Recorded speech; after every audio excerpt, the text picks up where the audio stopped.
Good morning everybody. आज हम लोग क्लास 11 स्टार्ट करने जा रहे हैं फर्स्ट लेक्चर। तो फर्स्ट लेक्चर में हम लोग चैप्टर 0 बेसिक मैथमेटिक्स स्टार्ट करेंगे। इस बेसिक मैथमेटिक्स का बहुत ज़्यादा यूज़ होता है फिजिक्स के न्यूमेरिकल्स को सॉल्व करने में। तो चलिए हम लोग चैप्टर 0 स्टार्ट करते हैं। आज चैप्टर 0 हो गया आपका बेसिक मैथमेटिक्स। ये जो बेसिक मैथमेटिक्स है इसको हमने 7 अलग अलग सेक्शन में डिवाइड किया है। पहला सेक्शन हो गया एलजेब्रा, सेकेंड हो गया ट्रिगोनोमेट्री, थर्ड हो गया ज्योमेट्री, फोर्थ सेक्शन हो गया कोऑर्डिनेट ज्योमेट्री, फिफ्थ सेक्शन हो गया डिफरेंशिएशन, सिक्स्थ सेक्शन हो गया इंटीग्रेशन और लास्ट 7 सेक्शन हो गया एरर्स इन मेजरमेंट। ये अलग अलग सेक्शन है, अलग अलग पार्ट है जिसमें हमने बेसिक मैथमेटिक्स इस पूरे टॉपिक को कवर किया है। तो सबसे पहला वाला जो सेक्शन है एलजेब्रा, यहां पर देखिए फर्स्ट सेक्शन आपका एलजेब्रा है। इसमें देखिए क्या सब पढ़ना है। एलजेब्रा में सबसे पहले हम लोग को पढ़ना है नंबर सिस्टम, सेकेंड फिर पढ़ना है इंपॉर्टेंट पॉइंट्स, थर्ड पढ़ना है परसेंट एंड फ्रैक्शन, 4 नंबर में पढ़ेंगे वेरिएशन, 5th नंबर में पढ़ेंगे इंडिसेस, 6th नंबर में पढ़ेंगे logarithm, 7th quadratic equation, 8th number में एपी एंड जीपी। एपी का मतलब होता है अरिथमेटिक प्रोग्रेशन एंड जीपी का मतलब हो गया ज्योमेट्रिक प्रोग्रेशन। 9 नंबर में पढ़ लेंगे concept of factorial and binomial theorem, 10 number में पढ़ेंगे एक्सपोनेंशियल एक्सपेंशन और 11 में पढ़ेंगे सम फार्मूला। ठीक है, तो ये एलजेब्रा के पॉइंट्स हैं जिसको पढ़ना है। तो ऐसे करके जैसे एलजेब्रा, फिर ट्रिगोनोमेट्री, फिर ज्योमेट्री, फिर कोऑर्डिनेट ज्योमेट्री, फिर डिफरेंशिएशन, फिर इंटीग्रेशन, फिर लास्ट में एरर्स इन मेजरमेंट। तो हम लोग को सबसे पहले पहला वाला सेक्शन पढ़ना है एलजेब्रा। तो आज हम लोग एलजेब्रा से स्टार्ट करेंगे जिसका सबसे पहला पॉइंट है नंबर सिस्टम। तो देखते हैं नंबर सिस्टम क्या है।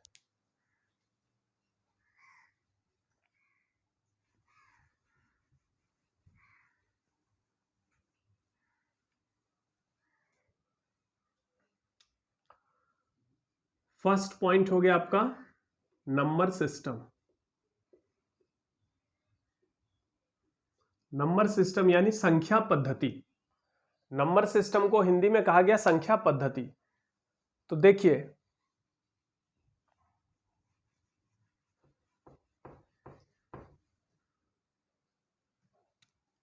जितना भी नंबर है यानी जितनी भी संख्याएं हैं उसको 2 भाग में बांटा गया। इसको 2 पार्ट में डिवाइड किया गया। पहला हो गया रियल नंबर और दूसरा हो गया imaginary number.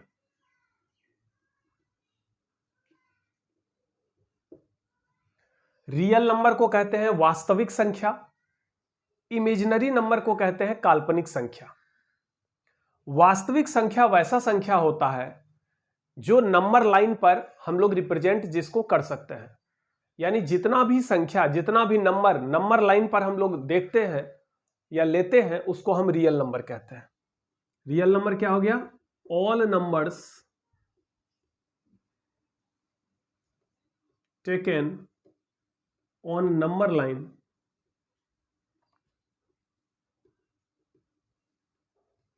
Are real number. Number line के बारे में आप लोग पढ़े होंगे, संख्या रेखा। तो नंबर लाइन पर जितना भी नंबर हम लेते हैं वो सब क्या है? रियल। इमेजिनरी नंबर क्या है? स्क्वायर रूट के अंदर जितना भी निगेटिव नंबर आता है वो सारा इमेजिनरी है। अगर स्क्वायर रूट के अंदर कोई भी निगेटिव नंबर डाल दें, -2, -3, -4, -5, कुछ भी, लेकिन निगेटिव डालना होगा, -π एक्सेट्रा, तो ये सारा नंबर क्या होगा? इमेजिनरी। इमेजिनरी नंबर को काल्पनिक संख्या कहा गया। इसको हम नंबर लाइन पर रिप्रेजेंट नहीं कर सकते हैं। इमेजिनरी नंबर को हम नंबर लाइन पे यानी संख्या रेखा पर दर्शा नहीं सकते हैं, लेकिन जितना रियल नंबर है उसको हम नंबर लाइन पर रिप्रेजेंट कर सकते हैं। अब देखिए रियल नंबर फिर 2 टाइप का होता है, रेशनल नंबर। रेशनल नंबर इसको कहा गया परिमेय संख्या, और दूसरा होता है इररेशनल नंबर यानी अपरिमेय संख्या। Rational number and irrational number. Rational number वैसा नंबर होता है जो p/q के फॉर्म में हो, जहां q 0 ना हो और pq क्या हो? इंटीजर हो। P and Q are integers.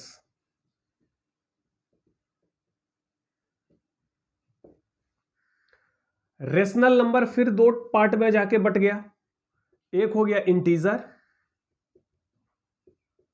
और दूसरा हो गया फ्रैक्शन।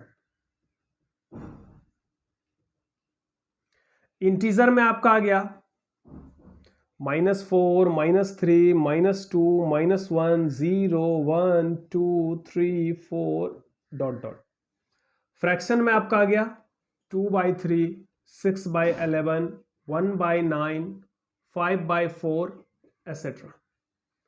इर्रेशनल नंबर, अपरिमेय संख्या √2, √3, √5, √6, √7, √8, √10, ये सब जितना भी नंबर है ये सब इर्रेशनल नंबर है।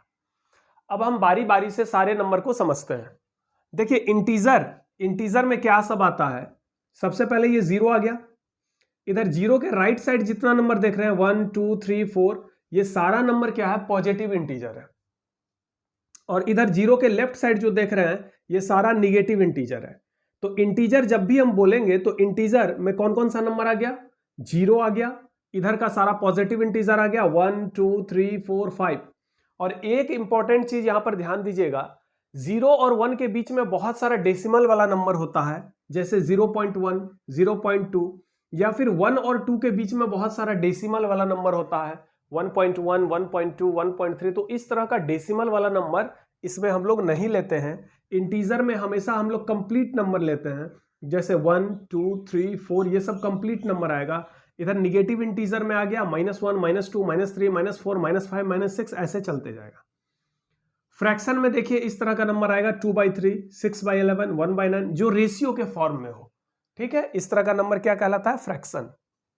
इंटीजर और फ्रैक्शन दोनों को मिला दिया जाए तो उसको हम रेशनल नंबर कहते हैं। अब देखिए जितना भी इंटीजर है वो सब क्या है, रेशनल नंबर है, और जितना भी फ्रैक्शन है वो सब क्या है, रेशनल नंबर है। रेशनल नंबर यानी परिमेय संख्या।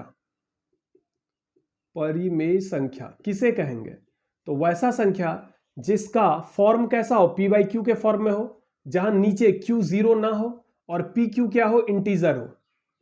तो चेक करिए ये जो फ्रैक्शन है ये p/q के फॉर्म में है, p और q दोनों इंटीजर है, 2 भी इंटीजर है, 3 भी इंटीजर है, ये सारा इंटीजर है, 1 इंटीजर है, 9 इंटीजर है, 5 इंटीजर है, 4 इंटीजर है।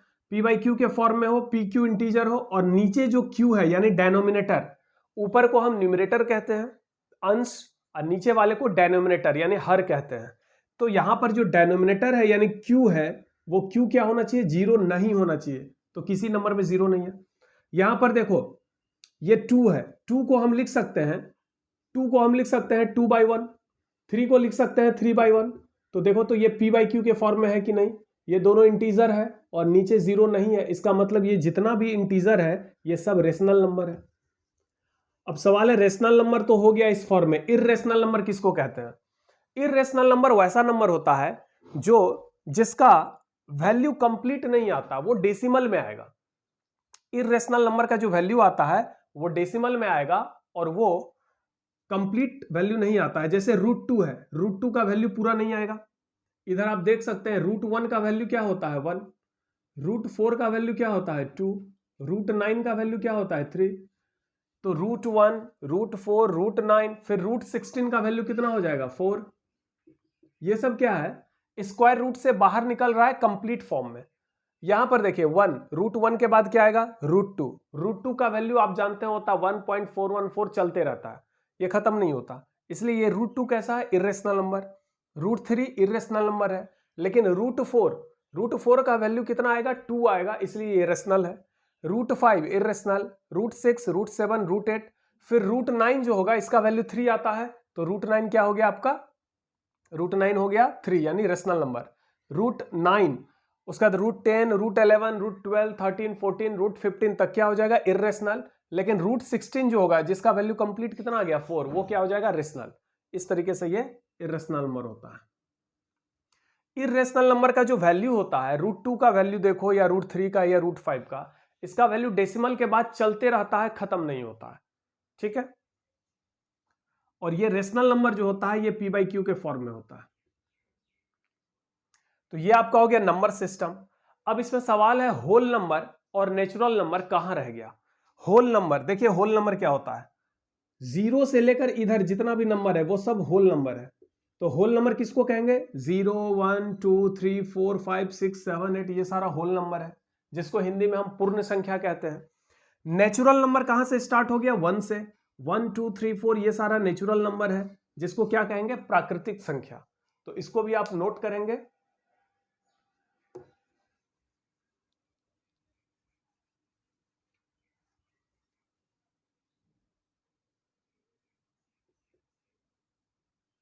नेचुरल नंबर हो गया 1 2 3 4, ये सारा नंबर जितना भी काउंटिंग का नंबर होता है, गिनती की संख्या को हम प्राकृतिक संख्या कहते हैं। और होल नंबर जो होता है वो आपको हो गया 0 1 2 3 4, ये सारा हो गया आपका होल नंबर। इसमें डेसिमल वाला नंबर नहीं आएगा। तो ये था आपका नंबर सिस्टम। अब हम लोग चलते हैं important points.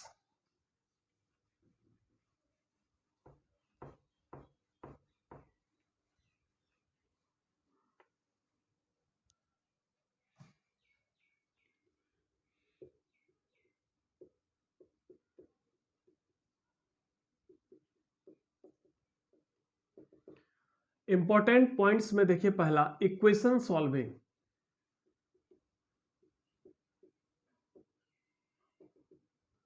If x by y is equal to a by b, then मान लीजिए x by y इसका वैल्यू किसके बराबर दिया गया है, a by b। इक्वेशन उसको कहते हैं जिसमें LHS हो, RHS हो और बीच में क्या हो, एक इक्वल टू का साइन हो। तो ये आपका इक्वेशन है। इक्वेशन दिया गया है x by y is equal to a by b। यहां से आपको x का वैल्यू बताना है। तो फटाफट बताइए x का वैल्यू क्या होगा।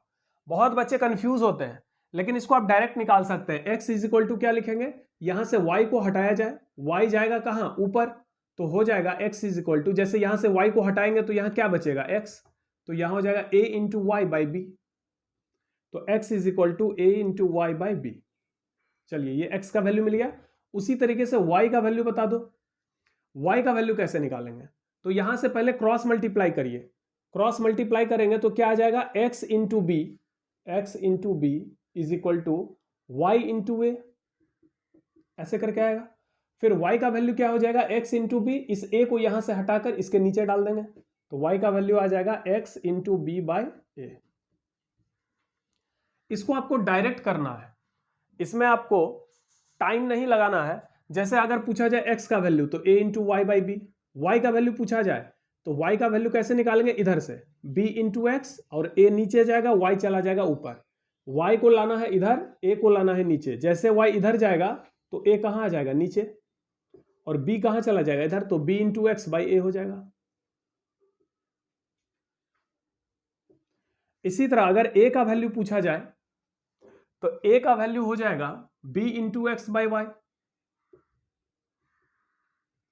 और b का वैल्यू पूछा जाए तो b बराबर हो जाएगा a into y by x. देखिए, ये सब बहुत सिंपल चीज है, कॉमन चीज है, ये सब सारे बच्चों को पता है। लेकिन क्या होता है, कभी कभी बच्चे कंफ्यूज होते हैं या उनको टाइम लग जाता है इसको सॉल्व करने में। हम चाहते हैं इसको सॉल्व करने में आपको थोड़ा भी कंफ्यूजन ना हो या थोड़ा भी टाइम ना लगे, इसको फटाफट से करना है। अगर x बाई वाई का वैल्यू a बाई बी के बराबर हो तो x बराबर, इसका प्रैक्टिस कर लीजिए, x is equal to a y by b, y is equal to b x by a is equal to b x by y and b is equal to a y by x. ये practice करेंगे। A number हो गया equation solving. अब देखते हैं B number.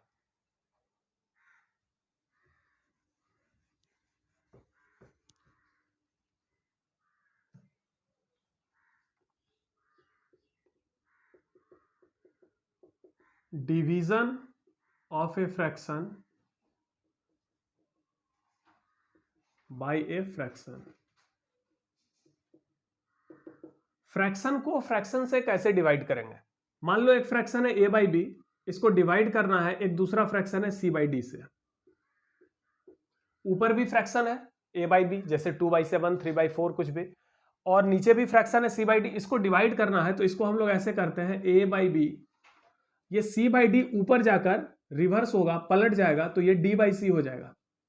और इसका value finally हम लोग लिखते हैं a इंटू डी, यानी a d by b into c b c. इसका एग्जाम्पल देखिए, इसको आपको फटाफट से करना, इतना टाइम नहीं लगाना। ये सबसे नीचे वाला जो है ये कहाँ जाता है, सबसे ऊपर वाले से मल्टीप्लाई होता है, तो ए को मल्टीप्लाई हो जाता है डी से, तो ए डी, और ये जो नीचे वाला है ये इससे मल्टीप्लाई होता है बी इंटू सी। एग्जाम्पल देख लेते हैं, 2/3 को डिवाइड करना है 1/7 से, इसका वैल्यू फटाक से बोलिए। तो ये जो सबसे नीचे है ये ऊपर में भी फ्रैक्शन है, नीचे भी फ्रैक्शन है, ये 7 कहाँ जाएगा 2 के साथ, तो 14 हो जाएगा मल्टीप्लाई होके। ये 1 कहाँ जाएगा 3 के साथ, मल्टीप्लाई होके 3, आंसर आ गया। फिर दूसरा एग्जाम्पल देखिए, 2/6/1/4, इसका वैल्यू फटाक से बताइए। 4 जाएगा 2 के साथ 8, 1 जाएगा 6 के साथ 6, इसको कटाएंगे 2 से, 2 4 जा 8, 2 3 जा 6, ये 4/3 हो जाएगा। ठीक है, तो इस तरीके से हम फ्रैक्शन को फ्रैक्शन से डिवाइड करते हैं, और ये डिवीजन आपको फास्ट करना है, तुरंत करना है, कोई भी इसमें एरर नहीं करना है।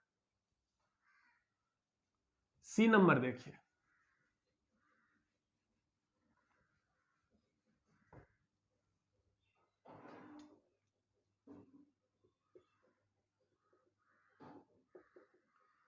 Division of a fraction by A number. किसी फ्रैक्शन को किसी नंबर से कैसे डिवाइड करेंगे। मान लो एक फ्रैक्शन है a बाई बी, इसको डिवाइड करना है एक नंबर c से, कैसे करेंगे। तो देखिए इसका भी सेम रूल है, c का मतलब होता है c के नीचे क्या है 1, तो जब ये रिवर्स होगा तो ये 1 ऊपर चला जाएगा, तो इसका वैल्यू लिखेंगे a बाई बी इंटू सी के नीचे 1 है तो ये 1 ऊपर जाएगा 1/c, तो फाइनल आंसर हो गया a by b c, a into 1 a by b into c b c. इसको डायरेक्ट कैसे करेंगे, तो देखिए जब इस तरह का फॉर्मेट हो कि ऊपर फ्रैक्शन हो नीचे नंबर हो, तो ये जो नंबर है ये डायरेक्ट मल्टीप्लाई होगा आपका b के साथ, और a जैसा है वैसा ही रह जाएगा। ठीक है, इसका एग्जांपल देखिए, 3/4 इसको डिवाइड करना है 2 से, और इसका वैल्यू फटाक से बोलिए, इसका वैल्यू हो जाएगा 3 ये ऊपर फ्रैक्शन है नीचे नंबर है, ये 2 चला जाएगा 4 के साथ। हाँ, 2 के नीचे अगर कुछ रहता, मान लो 2 के नीचे अगर 3 रहता तो ये 3 जाता फिर ऊपर वाले 3 के साथ, लेकिन 2 के नीचे कुछ नहीं है, ये 2 कहाँ जाएगा, इस 4 के साथ जाएगा, तो 8 हो जाएगा। 1/7/2, इसका वैल्यू तुरंत बोलिए, 1 कितना हो जाएगा, 7 2 जा 14। इसका अच्छे से प्रैक्टिस करिएगा। 1/3/2 हो जाएगा 1/6। जैसे मान लीजिए 2x बराबर लिखा हुआ है 1/8, इसको सॉल्व करके x बराबर क्या लिखेगा, तो x बराबर लिखेंगे, ये 2 कहाँ जाएगा, ये 2 नीचे जाएगा, किसके नीचे जाएगा, 1/8 के नीचे में जाएगा 2, तो देखो ऊपर फ्रैक्शन है नीचे नंबर है, इसका वैल्यू डायरेक्ट लिखेंगे 1/16। समझ रहे हैं बात को, इस तरीके से आपको इसको तुरंत कैलकुलेट करना है।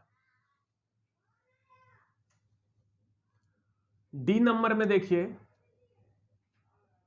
Division of A number by a fraction.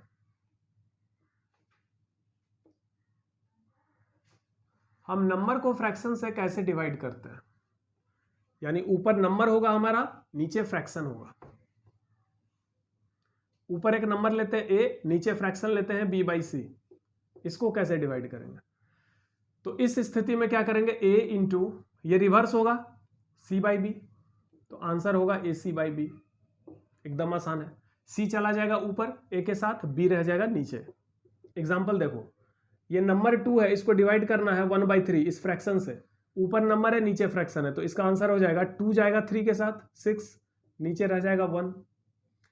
फिर दूसरा एग्जाम्पल देखो, 4 को डिवाइड करना है 3/7 से, कितना हो जाएगा, तो ये 7 चला जाएगा 4 के साथ 28, और नीचे रह जाएगा 3, 28/3।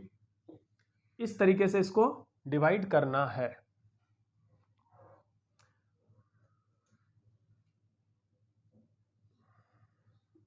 एक और एग्जांपल देखो, अगर हम 9 को डिवाइड करेंगे 1/3 से, तो कितना हो जाएगा, ये हो जाएगा 3 जाएगा 9 के साथ 27/1, 27 हो जाएगा।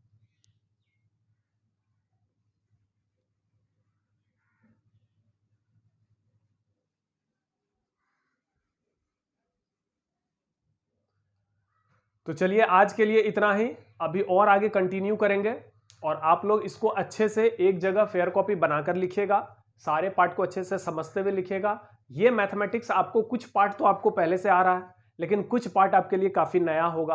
आप देख रहे हैं डिफरेंशिएशन है, इंटीग्रेशन है, ये सारा चीज़ आपके लिए नया होगा। बहुत सारा चीज़ इसमें सीखने को मिलेगा और ये सारे चीज़ का इस्तेमाल आपका फिजिक्स के न्यूमेरिकल में होने वाला है। तो आप अच्छे से पढ़िए, मज़े से पढ़िए। Thank you.